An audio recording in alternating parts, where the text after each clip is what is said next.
Assalamualaikum warahmatullahi wabarakatuh. Jumpa lagi dengan saya Freddy Sudaryanto. Kali ini atau pagi ini atau subuh ini, saya akan coba sedikit, membahas kasus Subang, Jawa Barat, yaitu kasus pembunuhan ibu dan anak di dalam di mana korban dimasukkan ke dalam bagasi mobil Alphard, ibu dan anak. Ibu dan anak seorang wanita. Namanya Ibu almarhumah Ibu Tuti dan anaknya adalah almarhumah Amelia. Dimasukkan ke dalam bagasi mobil Alphard di TKP Jalan Cagak, Subang, Jawa Barat. Kemarin ada persidangan saksi 5 orang ya, semua dari Polsek. Ada Pak Irlansyah, Pak Roni, dan lain-lain. Ada satu yang disampaikan masalah, terutama yang poinnya adalah di situ adalah masalah Irlansyah, yaitu masalah CCTV ya, hard disk daripada CCTV. Kronologisnya bahwa ada pertama kali datang ke rumah Anger ya, yang mengatakannya dari pusat. Dan waktu itu Anger tidak memberikan dengan alasan rusak ya. Kemudian beberapa 1 bulan kalau tidak salah baru datanglah Irlansyah kepada Anger dan Anger memberikan hard disk tersebut.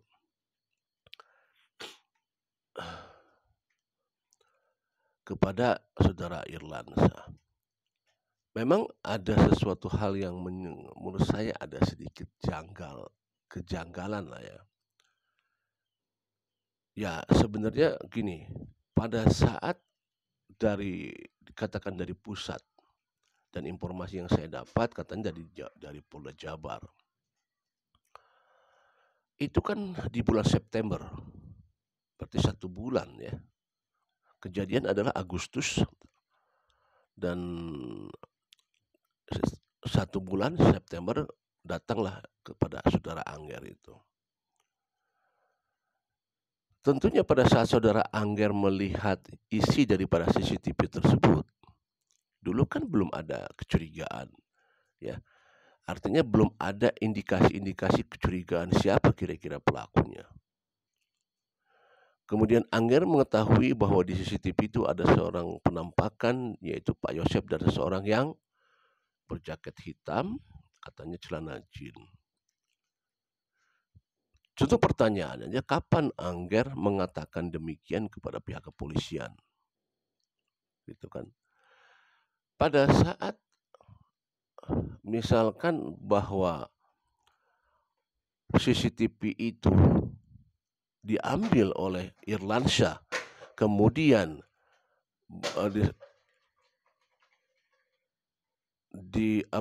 dilaporkan kepada kepada Polda Jabar atau diserahkan. Nah, justru diserahkannya dari Irlansyah kepada siapa? Pertanyaannya lagi bahwa kasus Subang itu yang menghandle kasusnya dari Polres Subang.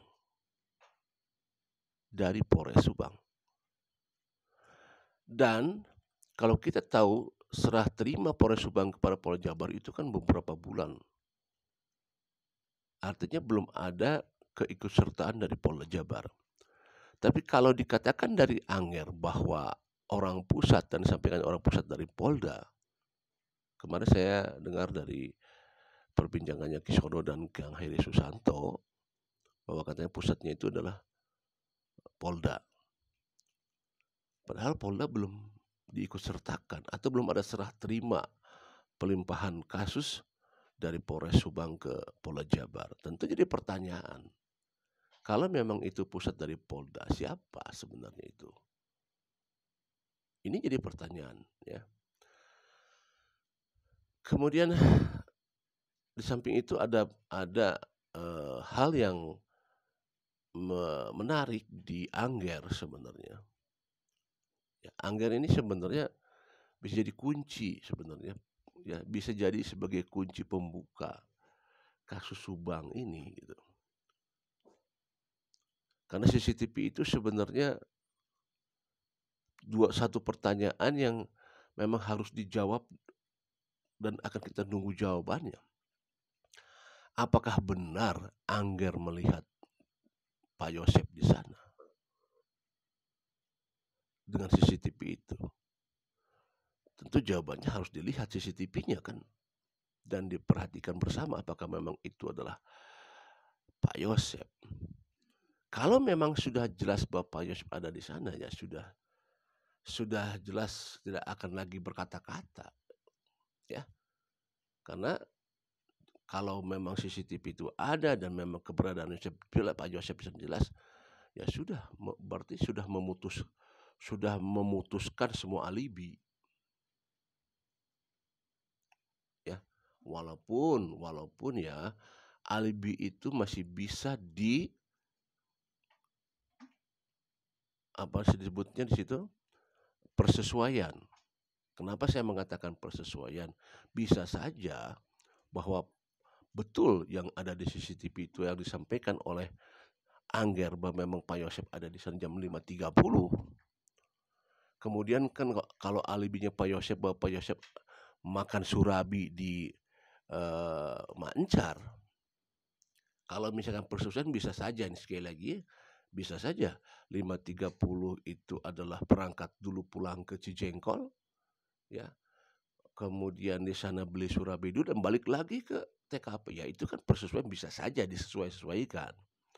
Nah, tapi kembali lagi ini memang ada hal-hal yang harus dibongkar di kasus Subang yang berkaitan dengan Angger yang ada CCTV harddisk tersebut.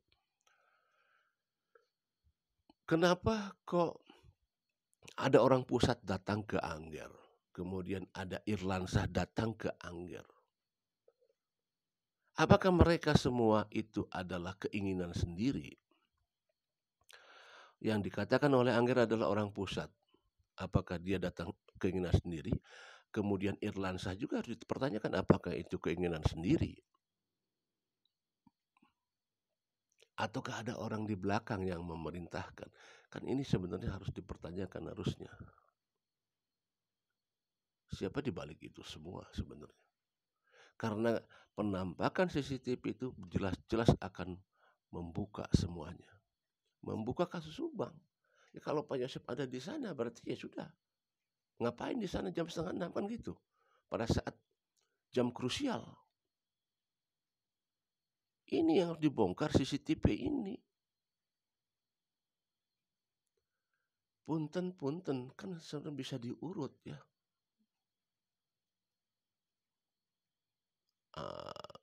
Irlansah dikasihkan kepada siapa? Tapi ya itulah, obstruction of justice itu ya memang nyata di sana. Ya. Bagaimana keseriusan aja sekarang. Angger, waktu itu saya pernah ke rumah Angger. Dan saya dipersilahkan masuk untuk melihat situasi di kamarnya Angger, tempat TV yang ada layar sebagai CCTV di rumahnya Angger. CCTV-nya itu ada 2 di sana ya, yang ada 4, mohon maaf. 1 di depan mengarah ke sana, barat dan timur, kemudian di toko dan di fotokopi. Saya melihat. Dan saya diperlihatkan arah-arah menuju ke parkiran SMA. Ada satu hal poin yang menarik buat saya adalah apakah Angger sudah mengatakan semuanya kepada pihak kepolisian di BAP ataukah belum disampaikan? Ada hal yang belum disampaikan yang bisa saja itu menjadi kunci nantinya. Apakah Angger sudah mengatakan semuanya? Sebuah pertanyaan. Dan apakah akan disampaikan di persidangan-persidangan sekarang? Karena Waktu itu saya sempat berkomunikasi dengan Angger, tapi ya karena saya tidak merekod, karena saya merekodnya hanya yang masalah CCTV-nya saja. Tetapi ada perkataan dari saudara Angger kepada saya langsung yang saya tidak sempat merekod. Tapi pernyataan Angger itu sangat krusial dan sangat penting menurut saya, menurut saya. Tapi apakah itu nanti akan disampaikan oleh saudara Angger? Ya, tentu nanti akan kita lihat di persidangan selanjutnya jika Angger dimasukkan ke dalam persidangan. Karena menurut saya, ya sekali lagi, kan karena saya berbicara langsung dengan Angger waktu itu, ya tadi saya sampaikan bahwa ada hal yang disampaikan oleh Angger kepada saya. Tetapi tidak bisa dibuktikan. Kenapa? Karena saya tidak merekod. Gitu. Dan hal ini sudah saya sampaikan kepada Polda Jabar, dan Polda Jabar mengatakan kepada saya, ada rekodnya tidak? Aduh, saya tidak merekod. Saya bilang, ya kalau tidak ada rekod susah. Tetapi itu hanya ada di pikiran saya karena langsung berbicara kepada saya. Dan menurut saya itu krusial. Kita tunggu saja persidangan Angger nanti. Apakah Angger akan memberikan kejutan di persidangan nanti? Assalamualaikum.